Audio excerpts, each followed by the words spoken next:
बालकांड के अंतर्गत आप राजा प्रताप भानु और कपटी मुनि की वार्तालाप सुन रहे। कपटी मुनि द्वारा राजा प्रताप भानु को ऐसे ऐसे प्रलोभन दिए जा रहे हैं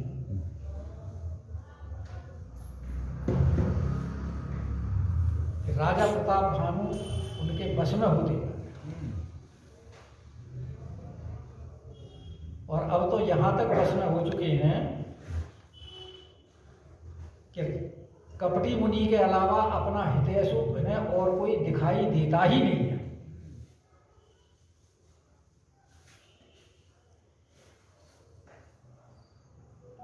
क्योंकि जो राजा ने मांगा था वो उसने कपटी मुनि ने एवं वस्तु कह दिया।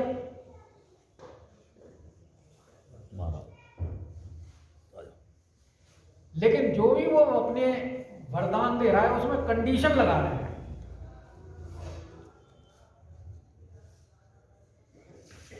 पहले जब उसने जरा मरण दुख रहित का मांगा तो उसमें एक कंडीशन लगा दी कि ब्राह्मणों के कोप से बचना है।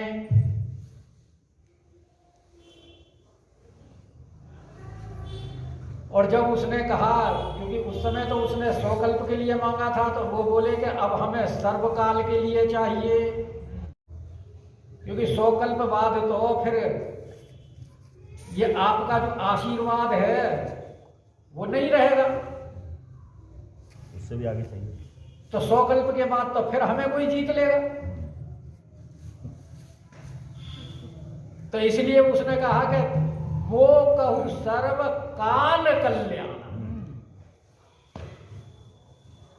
मेरा कल्याण सदा होता है, सर्वकाल में हो, सब समय, यानी अनलिमिटेड, कोई लिमिट नहीं। जैसे चार करते हैं। और कपटी मुनि ने फिर भी कह दिया ये वो मस्त, पर फिर कंडीशन लगा दी कि हो तो जाएगा, लेकिन भाई जो हमारी तुम्हारी वार्तालाप हुई है, बताना, तुम जो यहां हमसे मिले हो, हमारा मिलन किसी के सामने प्रकट ना हो, क्योंकि छठे श्रवण ये है परत कहानी,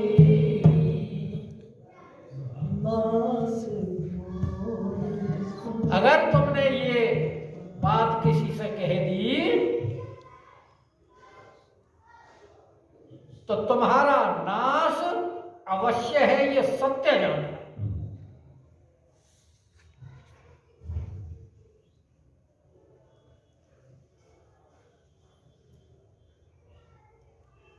और नाश क्यों है? क्योंकि एक तो जो हमने पहले आपको वो जरा मरण रहित दिया है वो भी खत्म हो जाएगा,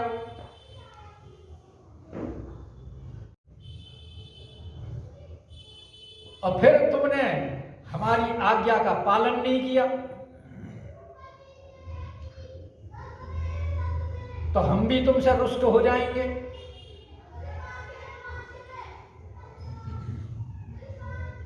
अब अगर रुष्ट हो गए तो फिर गड़बड़ी है काम, जो देने वाली वस्तु है वो तो मिलेगी नहीं, और हो सकता है और भी कुछ अनिष्ट हो जाए, और भी छीन जाए, क्योंकि रुष्ट के साथ तो अनिष्ट का संबंध है।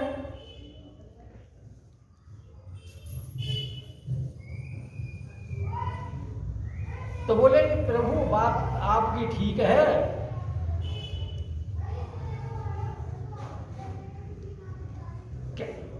हम आपकी बात एक तो दूसरे से कहेंगे ही क्यों,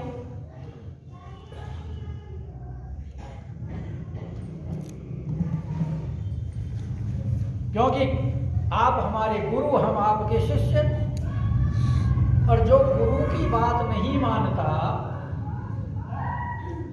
उसका तो कोई रक्षक है ही नहीं। जबकि अगर त्रिदेव भी अगर रुष्ट हो जाए तो गुरु रक्षा कर लेता है। कि कृष्ण रुष्ट हले गुरु राखिवारे पारे। बंगला भाषा। और गुरु रुष्ट हले कृष्ण राखिवारे नारे। पंडित जी ऐसे ही बोलते हैं ना बंगला में। पंडित जी बोलिए। पंडित जी हमें बुलवा लो, आप ही बताओ ना। नहीं, पंडित जी बंगाल में रहे हैं ना, इनको बड़ी अच्छी भाषा आती है बंगला बोलनी। अच्छा, मैंने कहा वैसे हम ही बुलवाई जाते हरि रूठे गुरु शरण है, गुरु रूठे को नहीं कोई ठो। तो बंगला में जो प्यार है, रुष्ट हले गुरु राखिवारे पारे, और गुरु रुष्ट हले कृष्ण राखिवारे नारे। बालू से ভালো আছে, ভালো আছে। बालू अच्छे।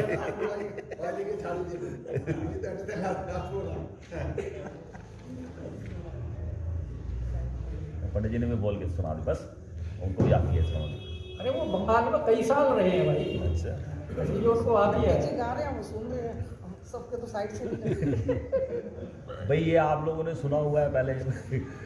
भाई अगर गुरु जो है प्रसन्न है तो प्रभु भी प्रसन्न है, और नहीं तो गुरु रुष्ट है तो प्रभु भी प्रसन्न अच्छा, है। आप यही देख रामचरितमानस के उत्तरकांड में वो जब शिव मंदिर में शूद्र बैठ करके जप कर रहा था और उसने गुरु का अपमान किया तो भगवान रुष्ट हो गए, तो शंकर भगवान रुष्ट हो गए, श्राप दे दिया उन्होंने। और शंकर भगवान ने श्राप दे दिया। फिर किसने रक्षा की? गुरु ने, उन्होंने उन पर दया आ गई, उनको दया आ गई। तो आई ना कृष्ण रुष्ट हले गुरु राखिवारे पारे। यार इसमें जाग पड़ना, हैं? इसमें जाग पड़ना। कि भाई अगर भगवान रूठ जाए तो गुरु रक्षा कर लेते हैं, और फिर शंकर भगवान प्रसन्न हो गए, प्रसन्न होकर के वरदान भी दिए फिर कि तुम्हें शरीर बदलने में किसी प्रकार का कोई कष्ट नहीं होगा। अच्छा, भागवत में कथा आती है, इंद्र से उनके गुरु नाराज हो गए, सारा वैभव चला गया, किसी ने इंद्र की रक्षा की नहीं की। आखिर के अंत में फिर बृहस्पति जी की शरण में आना पड़ा गुरु जी की में। फिर गुरु जी ने उपाय बताया, और फिर उपाय करके समुद्र मंथन में हुआ, और फिर उसमें से अमृत निकला, फिर वो देवताओं को पिलाया गया, और तब फिर वो जो वैभव था वो सारा पुनः वापस आ गया।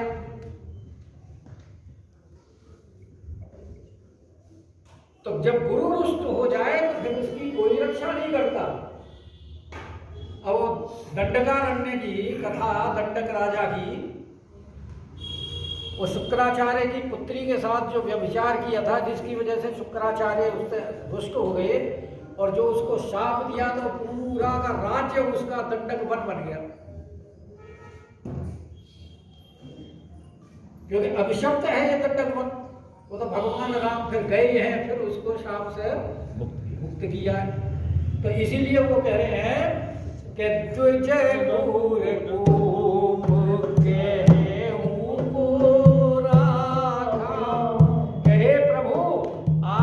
वचन सत्य हैं।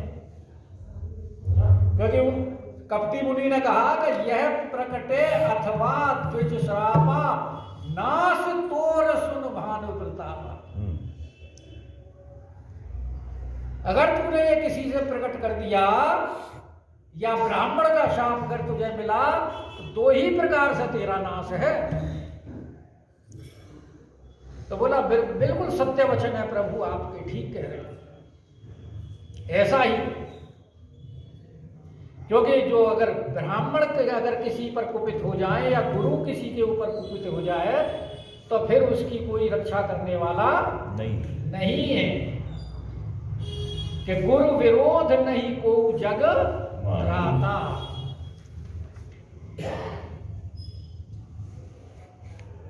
लेकिन ये है कि आपका कोप से तो नाश हमारा होने वाला है नहीं, क्योंकि हम आपको नाराज ही क्यों करेंगे? आप तो हमारे गुरु हैं, और फिर गुरु का तो शिष्य के ऊपर वैसे भी प्रेम होता है। और अगर हमने गलती की तभी तो हमारा नाश है ना। तो ये तो हमारे हाथ में है कि हम आपको नाराज नहीं होने देंगे। लेकिन ब्राह्मणों का जो कोप है वो हम कैसे रोकें? वो तो हमारे हाथ में नहीं है। इसलिए बोले एक ही डरे डरे मन माने मोह। हमें सबसे बड़ा डर एक ही है, और वो डर क्या है? जो आपने दूसरी बात बताई, छठे कान में तो बात नहीं पड़ेगी।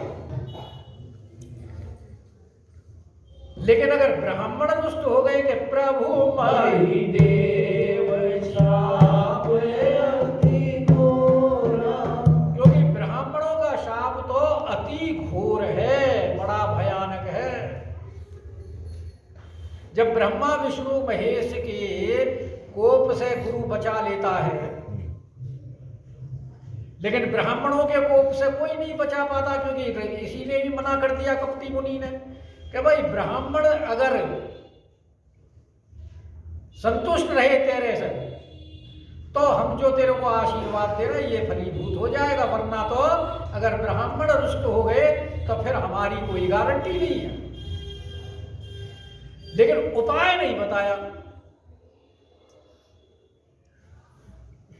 और उपाय इसलिए नहीं बताया कि उपाय राजा पूछे तो हम बताएं। और मंत्र के लिए बात भी है, जब तक शिष्य के अंदर जिज्ञासा नहीं हो और गुरु जबरदस्ती कहे कि तो चेला तो माला उठा करके और ताक में रख देगा जाकर के। गुरु जी ने मंत्र दिया है, जब फुर्सत होगी जब जप लेंगे। तो इसलिए शिष्य के अंदर जिज्ञासा होनी भी तो जरूरी है। अगर बिना जिज्ञासु को तुम कोई वस्तु दोगे तो उसका वो आदर नहीं करता, सत्कार नहीं करता। और यहाँ कपटी मुनि ने भी अपना स्वार्थ सिद्ध करना है, ये कोई हितैषी थोड़ा ही है। तो ये भी इसको ये देखना चाहता है कि ये हमारे वचनों का कितना पालन करता है, कितना भरोसा है। अगर भरोसा है तो जरूर पूछेगा उपाय बताओ। तो राजा फिर, अब राजा को तो जब सब प्रकार से राजा ने अपना समर्पण कर दिया मुनि के समक्ष, पिता भी बना लिया, स्वामी भी बना लिया, गुरु भी बना लिया, तो रह क्या गया? इसलिए कह रहे हैं कि हे प्रभु, कि ये ब्राह्मणों का श्राप इससे कैसे बचा जाए? कि होई विप्र बस कवन विधि। प्रभु ये जरूर बताइए कि ये किस प्रकार हमारे बस में होंगे। इतनी जब आपने हमारे ऊपर कृपा की है कि जरा मरण रहित कर दिया, 100 कल्प तक राज कर दिया, समर में हमें कोई जीत नहीं सकता, और सर्व प्रकार से सर्वकाल हमारा आप हित कर रहे हैं, सिद्धि कर रहे हैं, तो अब कृपा करके केहू कृपा करी सो। जब आप इतनी हमारे ऊपर कृपा कर रहे हैं तो इतनी और कर दीजिए कि तुम तजीती में दयाल निधि। क्योंकि हमें तो अब संसार में आपके अलावा दूसरा कोई हितैषी जो तीनों के ऊपर अपना हितैषी ऐसा कोई दूसरा दिखाए कि निज हेतु न देखूं को।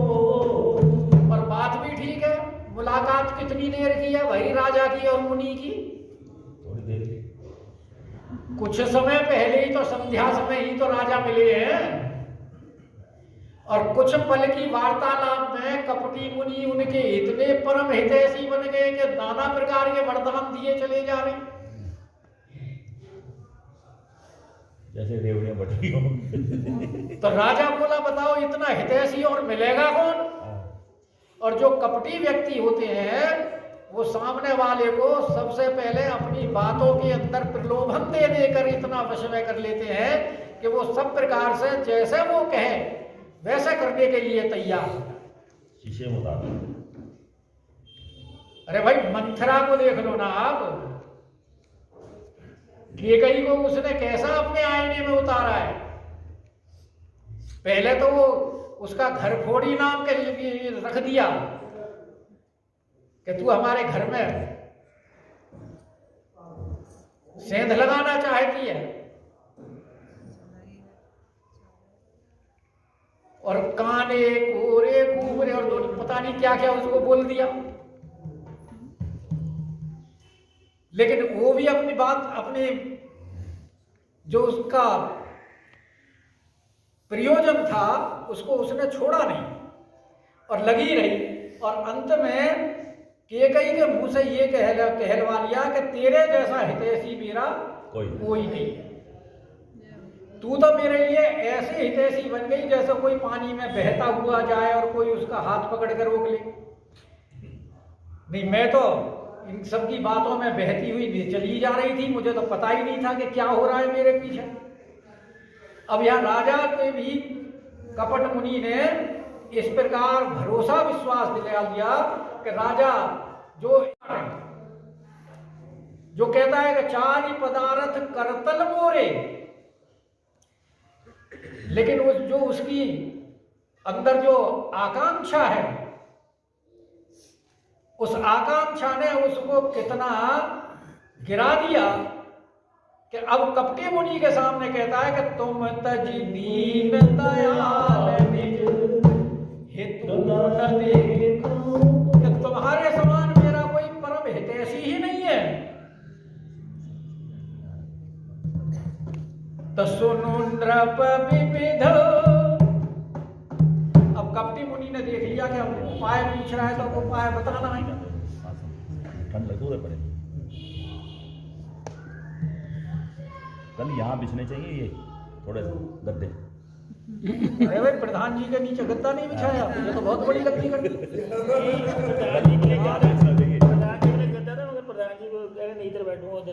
अबे जो जगह तो वही रखूंगा, जितने थे कल यहाँ बिछा दूँ नाचने के लिए, नाचने की आगे जगह छोड़ लो। साथ में पंडित जी आज ये लेके आएंगे, महात्मा जी एक और नए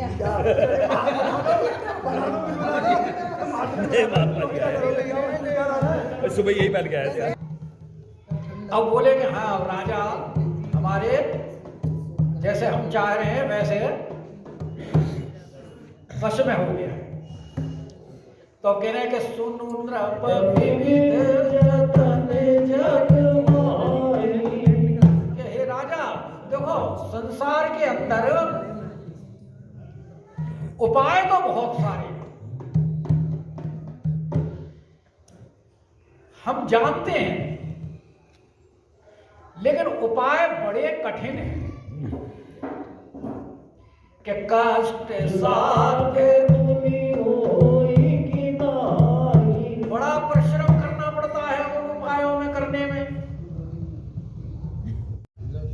अभी आज ही अरे भाई 4-5 इकट्ठे करके डालना।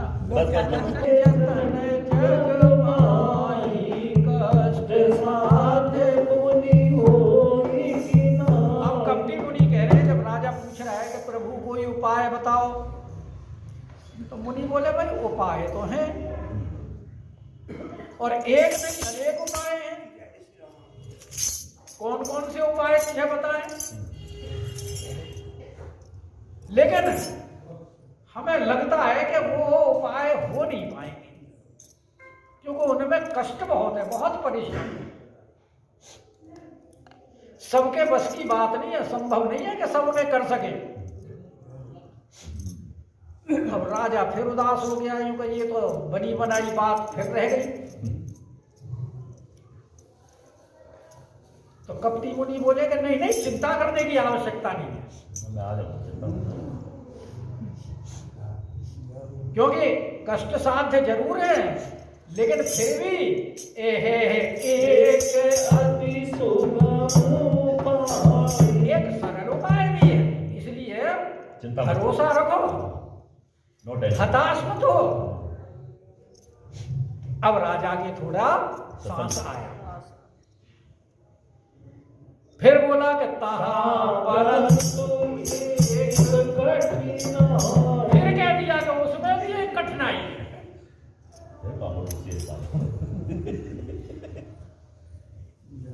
क्योंकि उपाय तो वो सरल है, लेकिन उसमें कठिनाई क्या है कि मम आधीन, क्योंकि उस उपाय को हम ही जानते हैं और कोई नहीं जानता। किसी वेद में, पुराण में, शास्त्र में कहीं भी नहीं मिलेगा वो उपाय। वो उपाय हमारे ही अधीन है कि मम आधीन द्रव्य सोई। और वो जुगति क्या है?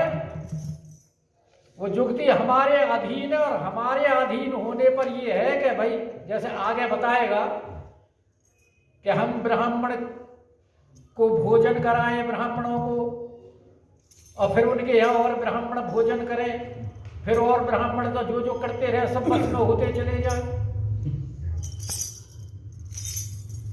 तो वैसे वो ठीक ही कह रहा है।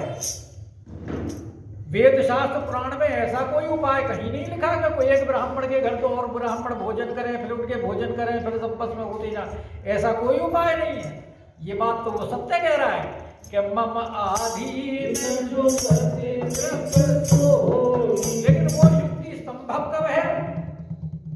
जब हम तुम्हारे नगर में जाएं कि मोर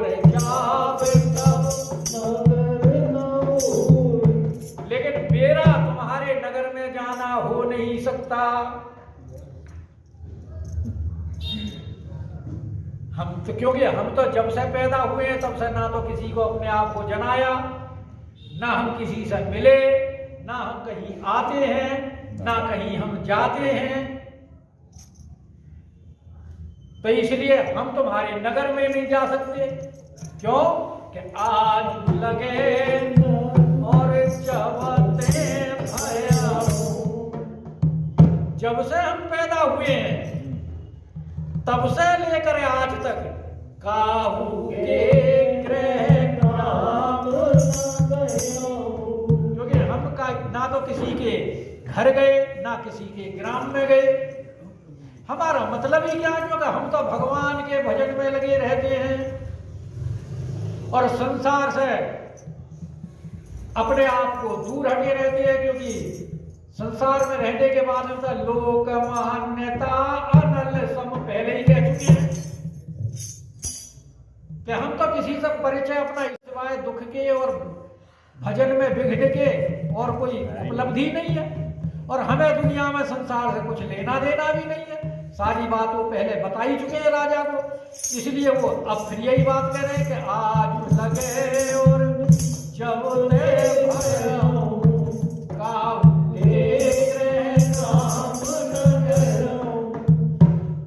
अब सबसे बड़ी परेशानी है कि जो न जाऊं तब कि भाई हमारा जो व्रत है हम अब तक कहीं गए नहीं, और अगर नहीं जाते हैं तो तुम्हारा काम सिद्ध कैसे होगा?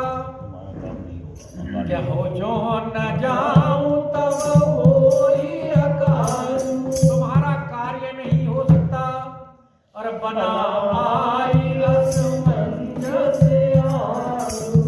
तुमने तो हमें बड़ी परिस्थिति में दुविधा में डाल दिया, और इसीलिए ही तो हम किसी संसार में मिलना नहीं चाहते थे।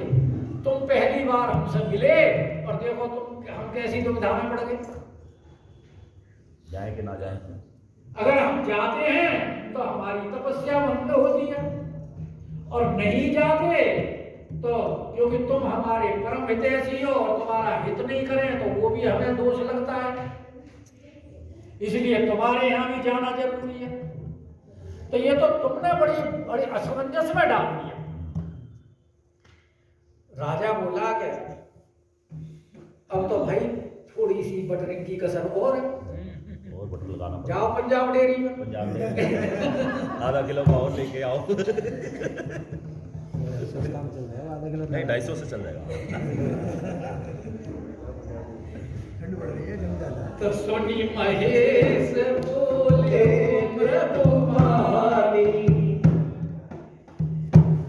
और राजा प्रताप भानु बड़े मीठे शब्दों में फिर कहते हैं कि नाथ निगम नीति बखानी। राजा भी तो है। और सोच ही नृपति नीति नहीं जाना। वो राजा सोचनी है जो नीति के बारे में नहीं जानता। तो अब ये नीति की बात कर रहा है कि नाथ निगम हे प्रभु, वेदों में ऐसी नीति वर्णन की गई है। क्या कहा है वेदों ने कि बड़े जो बड़े लोग होते हैं ना, वो छोटों के ऊपर कृपा करते हैं। और जब कोई नीति की बात हो तो साथ में प्रमाण भी देना पड़ता है। तो प्रमाण के लिए वो कह रहे हैं कि गिरी देखो पर्वत कितने ऊंचे होते हैं। पर्वतों से जितना कोई ऊंचा है नहीं है, लेकिन वो भी अपने सिर के ऊपर तृण को धारण करते हैं। तृण क्या है? तुच्छ वस्तु को धारण करते हैं।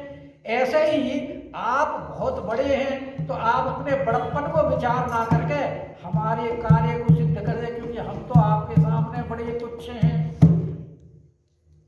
आप ये मत समझना कि हम छोटे हैं तो हम आपके सिर के ऊपर बैठना चाहते हैं। ऐसा विचार मत करना। हम तो आपके सेवक हैं, दास हैं, और बड़े हमेशा छोटों के ऊपर अनुग्रह करते हैं। तो इस जैसे कि पर्वत करते हैं, तृण धारण करते हैं कि जल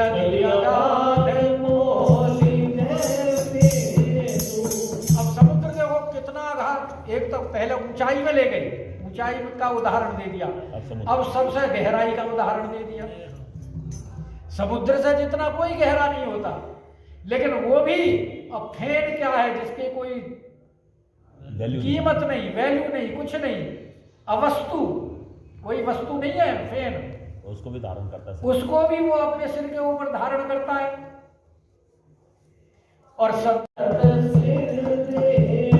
और पृथ्वी भी देखो हमेशा रजकणों को अपने सिर के ऊपर धारण करती रहती है।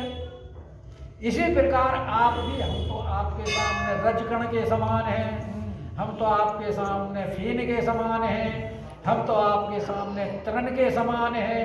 आप तो पर्वत से भी ज्यादा ऊंचे हैं, आप समुद्र से भी ज्यादा गहरे हैं, और आप पृथ्वी से भी ज्यादा धारण करने वाले, धैर्य धारण करने वाले। तो इसलिए आप हमारे ऊपर उसी प्रकार कृपा कीजिए जिस प्रकार ये अपने से तुच्छों के ऊपर करते रहे हैं। और अस कही कहे नरेश पद